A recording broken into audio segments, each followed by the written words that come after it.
Agriculture on the move. Agricole mouvement. Agriculture on the move. Agricole mouvement. Agriculture on the move. Agricole mouvement. Agriculture on the move. Agricole mouvement.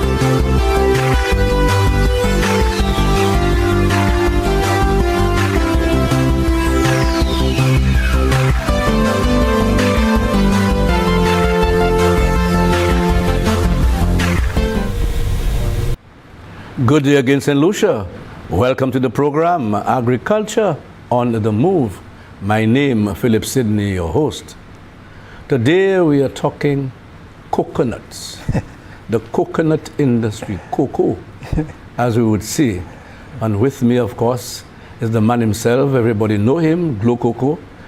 Kenny Daniel, who is the president of the Coconut Cooperative in St. Lucia. Welcome to the program, Coco. Thank you very much, Sydney. Yeah, man. Well, Kenny, I've been around, a long time. Very long. Within the coconut, sector. Where we are with the coconut industry?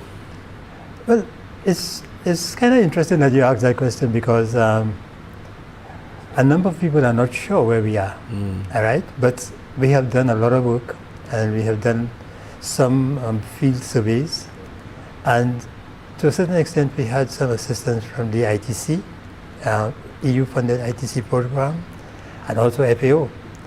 But when we look at the coconut industry, we also had to look at coconut and bananas. And the two of them, I think I was told that Ms. Atkinson, our friend, had asked the Prime Minister at the time that he should intercrop coconuts with bananas with coconuts. And he listened to them, and then to a certain extent you could have seen the quality of coconuts that was produced. When you look at the 1930s, when the first cooperative was formed, we exported copra to Trinidad, Jamaica, and Barbados, and they would produce coconut oil, and they would take our raw materials and then send us back the products at some prices that we could have definitely done for ourselves. So we had people like the DeVos, there was Gordon, the voice from Gordon, Belmar, Deboulay, Minville and Chasney was there. And quite a few of these guys, businessmen, they decided that, okay, let's see what we are doing and let's take it over. Why should we be sending our raw materials to these islands and we import their products and we're not making a profit? So they did it, and it sounds like somebody we know now. They did it, and then to a certain extent, they decided to buy a little factory like what we have at Soufre now. Cost them about 2,000 pounds. That was big money in those days. And they established a cooperative and took it on. And Barbados, Trinidad decided, oh, you want to compete with us? They would not buy our oil.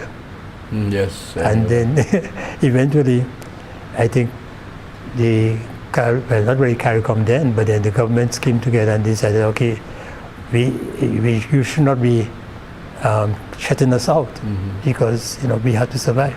Correct. And then it came out from there. But the banana industry came in, and then to a certain extent, the amount of coconuts and copper that we produced fell back because we had cut significant number of trees to make way for bananas. Yes. And whilst we hear people say that we have a lot of mangoes just wasting, we don't have many mango trees in St. Lucia, if you really check it out. And likewise coconuts, all right? And when we did our first survey, we found out that the limited amount of coconuts that we had, we could have generated about 16 million nuts in a year. 16 million nuts a year? 16 million nuts in a year. Okay. So we were doing good because when you check it back, the industry or the coconuts benefited from the fertilizer. From the bananas? From the bananas. And to a certain extent, the mite, which is a problem for some of the varieties of coconuts, was controlled by the oils. Yes. And when I did the survey, we came up with an average yield per nut of 10 fluid ounces. So 10 fluid ounces was significant. 10 per coconut? Per coconut, yeah. But with the recent drawback in the banana, when we did the coconut and cassava festival in Miko, it had fallen to 6 fluid ounces. Okay. So obviously there is some work for us to do to replant. And recently we had some work done by FAO, and they said to us that we should really look at the value chain. Yes. And make sure that we tighten up on the value chain. And when we got things together, eventually we started going back up to 11. I think it's got back up to 10 fluid ounces per coconut now. Okay. Yeah. That survey was done when? In 2019. Okay, not so long ago. Just recently. And there was a phase 2 of the ITC program, all right, and that was supposed to continue, but then it fell dead in center of COVID-19. So to a certain extent, everything was in lockdown, and we couldn't do much. But what I found out, and I was very surprised, was that people who have their 1-2 coconut trees by their home did much better than the estates in terms of yield per tree, nuts per tree, and yield water. Why you think that? I guess it was by home, so it was taken care of. But then, and the estates, it was a marker. They will mark the boundaries with coconuts. Coconut, yes, that's true. So what we are saying to the coconut farmers now is, hey, let's treat the coconuts as a crop. Take care of the tree from the nut, select the best nuts, and then take care of the tree while it's growing. And in 3 years, you will get coconuts. Okay.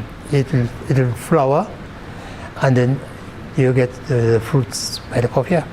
Okay, so your cooperative, when did that come to the fore? When you all got organized? Well, we started a cooperative very early, maybe 2019, 2016. But we had problems with the bylaws. And the late Cuthbert Philip C., he said to me, "But Kenny, why are you going through all this trouble again? Just take over the thing." I said, no.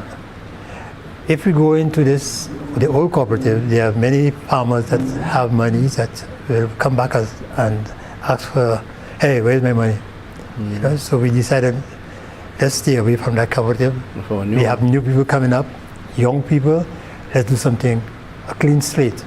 Okay. And it took some time because the bylaws, we had to write the bylaws, and we didn't have the money or we didn't have the legal support to really do it. Okay. And to a certain extent, the registrar was of the view that, she cannot tell us what to put in our bylaws. And because later we can say, well, but you tell us to put it. So to protect ourselves, we went through it, and then we eventually got through. We had deceased Tom Edmonds with us, and then he was working on it with myself. We had Rennie DeMyers. And eventually we came up and got it registered this year. So it's so we registered. Yeah. Okay. Yeah. How many members you have? We have about 35 members. Okay. Yeah. Where are we now, Kenny, with the right now the coconut water, sector is doing very, very well. It's in demand. Yeah.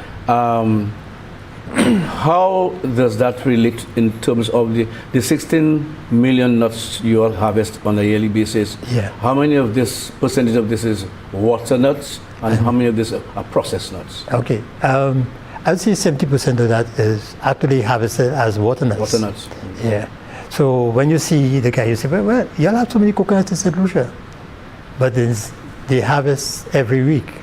So nobody checks it to see exactly what's really happening. But from the survey that we did, we came up with 16 million. And then now I can understand that these guys do have a problem to get the coconuts.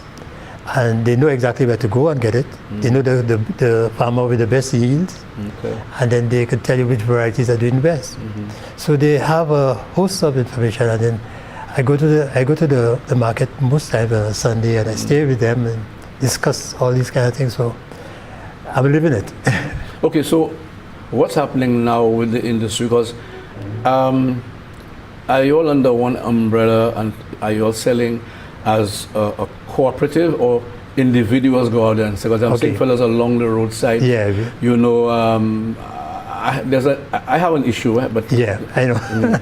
But one of the things that I do want to do, and I always tell the members of the board, that we shouldn't do that. We don't force anybody to join the cooperative.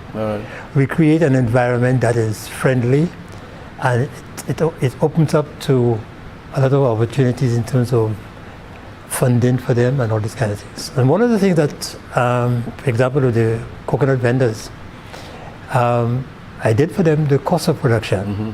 I told them exactly what they should do, all right? And then, because of the competition, they would sell in a 15 fluid ounce bottle, and then somebody went and got a 16 and 17 fluid ounce bottle.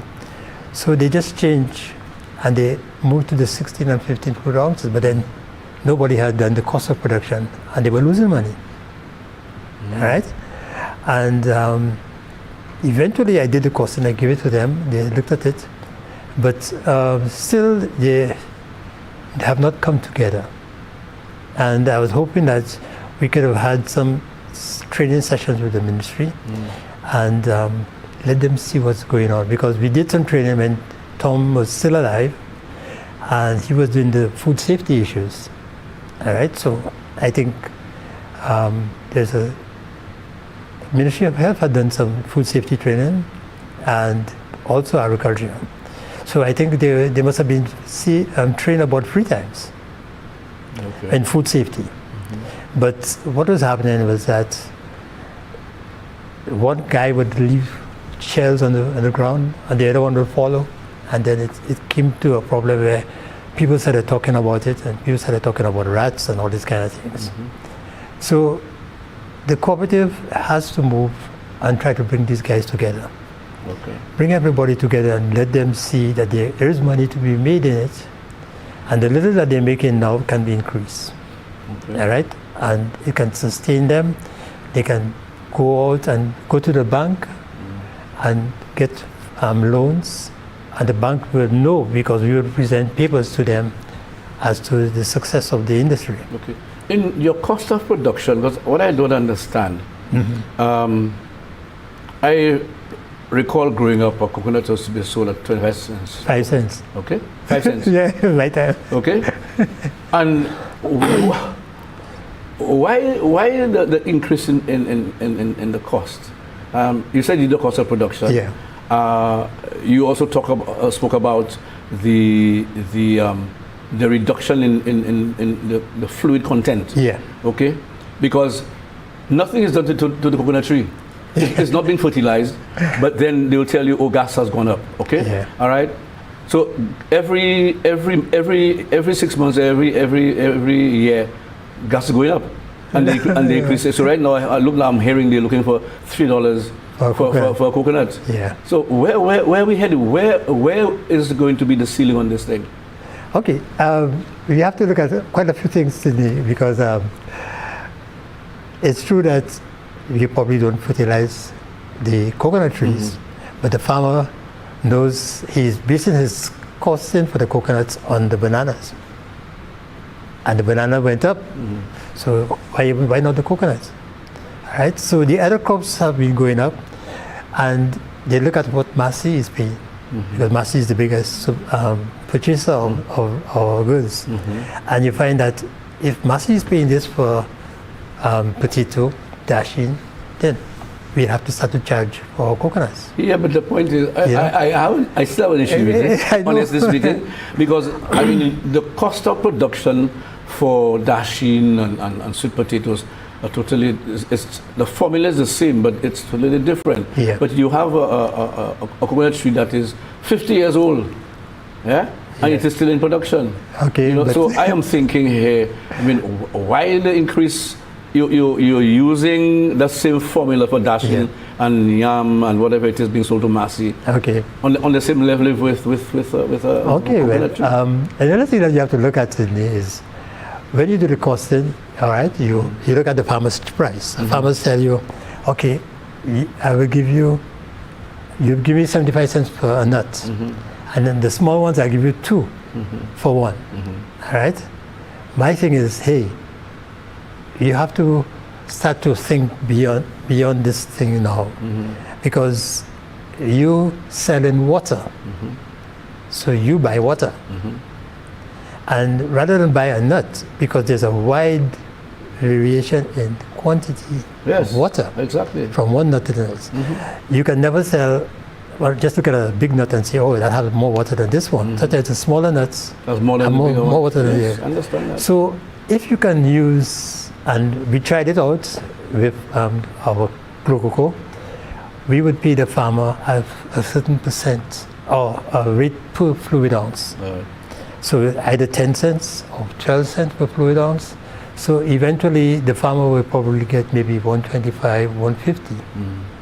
At this point in time, because of the increase in so many things around on the farm in terms of his inputs, you probably might end up paying about 150 if you pay for the coconut by water. Now a lot of people say, what nonsense can you talk about here? But then it's the reality. The people doing juices like orange juice, they squeeze the orange and then you get paid based on the yield of the crop, of all the what you purchase. So apply it to coconuts, all right? And then you see what's happening.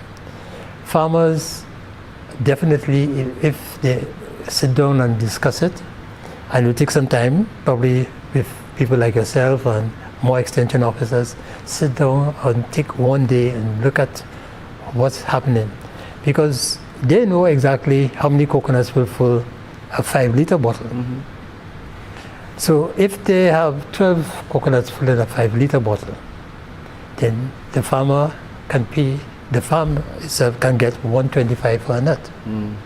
But he might sell at 75 or 125 if the person purchasing a nut comes with his climbers. Okay. But if the farmer has his climbing crew, then you will pay him more money than if you come with yours. So all that is what's going on. That's the dynamics on the ground there. Okay, so that's for that. But the other thing is the quality in terms of those persons on the roadside selling the bottles. Yeah. It is suggested that the water is being mixed. Okay. That has come to the fore. You're right. And the other thing I'll address that. Okay. Everybody knows if they put a bottle of beer in the freezer and they forget it, next morning, boom. So, yes, it's It's busted. Yes. Right? The reason being is that the quantity, the different portions of the ingredients in the beer freeze at different temperatures. Right. So when it gets to the water expands, and boom, it swells it and breaks it out. In the case of the coconut, in the plastic bottles, what you might find happening is if the plastic bottle is weak, the bottom comes out. But if the plastic bottle is a strong bottle, it forces the sugars in the coconut water out through the lid. All right, so you pick up the bottle and it's all sticky. All right, and when it thaws out, then all the sweetness is in the freezer, and the water is what's left. So you taste and say, yes, yeah, that thing is water. But that's when it's frozen. Yeah, that's when it's frozen. But on the road it's not frozen. And the road is not frozen, and then, but sometimes they freeze it to preserve it, right, in the night, and they come and sell it on the road. Okay. So you can say safely that there's no mixing. I don't think anybody in their good mind would mix coconut water with water. You pick it up one time. Okay. It's something that you cannot just take water and fix. What quantity of water? The few drops of water you put in it is already changed the taste the of the taste of coconut it. because the coconut water has lost the body. Right, right, You know? right. So- The other problem I think they're having is predialasini. Oh, that one is. Okay, and just recently, I don't know if you saw this, was all over social media, where somebody was actually Injected. injecting, Yeah. and I That don't is- think it was a situation of trying to be deceitful in any way, but I believe it's a question of people, predialasini, Yeah. and then this person Yeah. is trying to preserve his, Yeah, his plantation by in so doing, but that's wrong. Yeah, that's wrong. You cannot do that. And that's correct. Because first of all, the coconuts, when you inject the coconuts at that age, it's young coconuts, It's going to drop. right? They'll drop. Yeah. No way, it would not stay because the tree will see it as a faulty nut, a foreign nut, yes. and then And yes, yes, reject it. Right. But at the same time, the consumer is not aware of that, Right. all right? And he will just say, well, I'm not buying any Yes, coconuts yes. again because you're injecting the nuts, Yes. all right? Now, for you to do that, the people that you want to probably kill or target with the whatever chemical you put in the nut, they're not the ones drinking it. Exactly. So the people come around to your home and offer you coconuts, and then you go and you buy that coconut, Yes. and then you expose. Yes. You know, and to a certain extent, I think there was enough talk about it all over the place, and I think people addressed it very well. The media, I think you addressed it at one time. The minister addressed it, and definitely, I think it is something that we should not condone. That's right. It's illegal, and you can be sent to jail for that. Yes, definitely. You know. The persons on the roadside, are they licensed to sell on the road? Is a Bureau of Standard involved? Is Minister of Health involved? I think- is there a license to sell coconut water and coconuts, of course, by extension on the roadside? I don't think there is a license. I have not. But do you See think? anybody. But do you think it is something that? It's something that is in the books for the sale of goods like food. Yeah. So the Ministry of Health is taking on, but they don't have enough people to police that. And you find that it is going on and on and on to a point that it's ridiculous in some cases. Okay. You know. Do you believe we have the production to satisfy the market as far as coconut water is concerned, and also the 30% for processing? Yeah. Are we at that level yet? No, we're not at that level yet. We still have a lot of coconuts that are just dry, getting dry. And we said 70% for coconut water, and then 30% for dry coconuts. All right. The water is available, all right? The coconut water, coconuts for water is available, but we have a new threat on the ground: snakes. Because the abandoned fields, there's a lot of snakes creeping into the fields now. Okay. So you cannot get the dry coconuts like you used to get, because people are not going to go and pick up dry coconuts for you in all that bush, Yeah. especially in some of the areas like Pale that people know are prone to snakes, millets, and all these places. And we need to look at that seriously. And you mentioned about the banana coming back on stream. That is probably a good thing, because you get clean fields, and snakes will not be about the place like now. We had an Indonesian delegation down here recently. Okay. What was the objective of the Indonesian? Okay, the Indonesian delegation was invited, I guess, by government, and they came in and offered training through the Caribbean, and they selected St. Lucia and Guyana. But the training went, I think, maybe about 8 or 9 countries Okay. in the Caribbean. They went up, and we selected 2 extension officers who went to Indonesia and got trained. And when they got to Indonesia, the questions that they were asked, they realized, well, I don't have that information. Okay. But one of the guys knew me, and then he called me on WhatsApp. And fortunately, I was up already, because it was like 11 p.m. And then he says, "Can you not sleep in?" I say, "I'm up." I just got up. And then he says, "We want some information on coconuts." And then I said, "What do you need?" And then I was directly in the class because WhatsApp. Okay. Right away, I'm in the class and I'm hearing what's going on. Right. And I'm just sending the information to them. Okay. So their presentation was very good. Right. And eventually, the school decided, well, we're going to go to the Caribbean, but we want to visit St. Lucia. Okay. Because I made it my duty to make sure we have data. Okay. I learned from Mr. Fontenelle. Yeah, true. So what are we getting in return from? Okay, they came in, and then what they wanted to do was do a quick survey Right. as to what is required in St. Lucia. But when it's just about 2 or 3 days to survey the island, even if we're a small island, I don't think they would have gathered sufficient information. So I fell back on the information I had with the EU project, ITC and CADI, and then also with the FAO project. And I provided them with information on what we had on the ground, the number of farmers, the number of trees, the acreage, all this kind of information.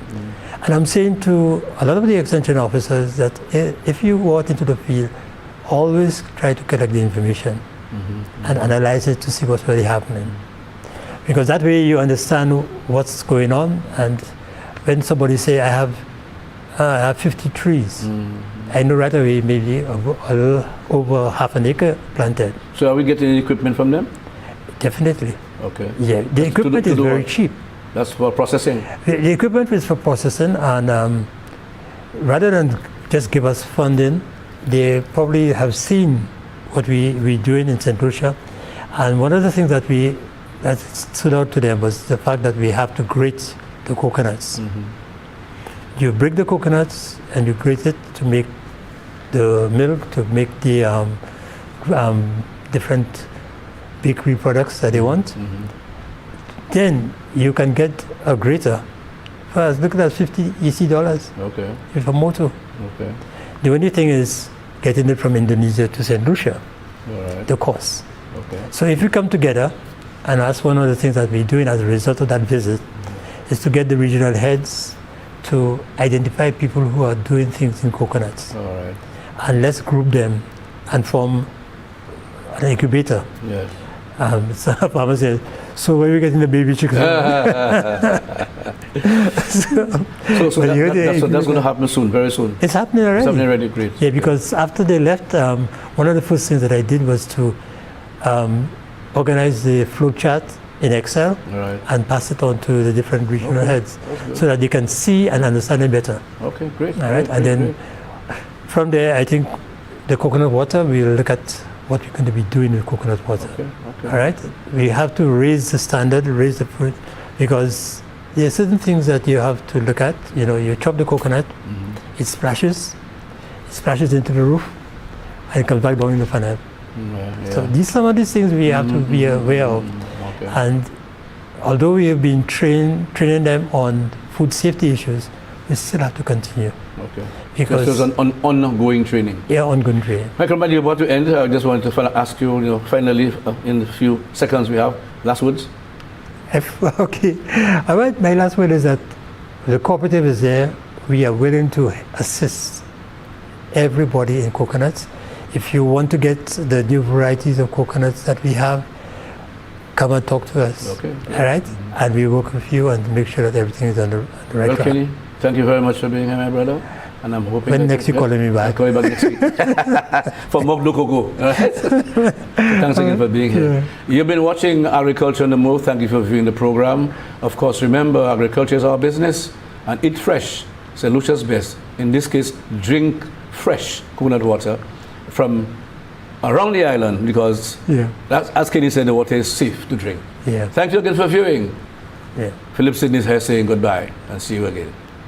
Thank you, my brother. Yeah. Thank you. Agriculture on the move. Agricole en mouvement. Agriculture on the move. Agricole en mouvement. Agriculture on the move. Agricole en mouvement. Agriculture on the move. Agricole en mouvement.